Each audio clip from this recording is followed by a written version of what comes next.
10:45 a.m. Ang on-air sign ay kumikislap-kislap na parang pusong malapit ng tumigil sa loob ng booth. Nakaluhod si Cristel sa sahig. Hawak ang susi ni Leo.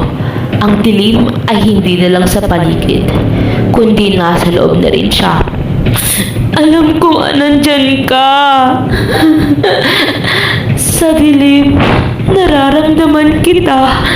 Bakit ngayon lang? Bakit pagkatapos ng 5 taon? Dahil 5 taon ko yung pinanonood ang bawat pag-ikot ng gulong ng kotse mo palayo sa akin, Cristel. Habang ang dugo ko ay humahalo sa ulan ng eskolta. Ang tanging natira sa akin ay ang tunog ng makina mo. Isang lalaki ang lumabas mula sa anino.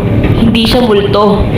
Ang mukha niya ay puno ng peklat at ang isa ng binti ay tila hirap ihabak. Siya si Leo. Buhay pero wasak. Leo, buhay ka? Akala ko, sabi nila sa balita. Akala mo? Ay yun ang gusto mong paniwalaan para makatulog ka sa gabi? Iniwan mo ko, Cristel? Ang sabi mo, walang iwanan. Pero nung tumama ang bumper mo sa poste at tumalsik, ang unang ginawa mo ay hanapin ang susi mo para makatakas. Natakot ako! Bata pa tayo nun, Leo! Akala ko tapos na ang buhay ko kapag nahuli ako. Patawarin mo ko, please! Sa lahat ng nakikinig sa The Midnight Radio, narinig niyo ba ito? Ang boses ng reyna nyo.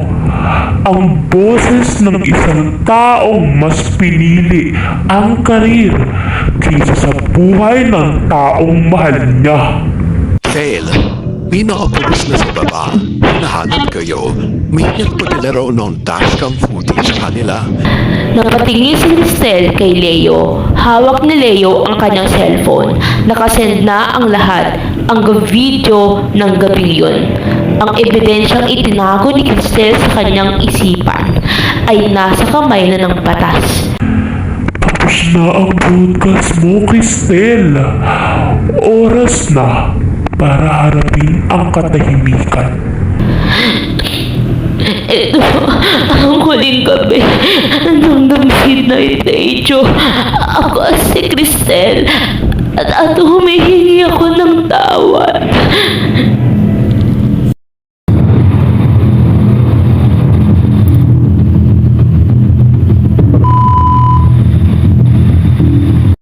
Ay ni Leo ang main switch. Ang pulang ilaw ng on-air ay tuluyan ng namatay.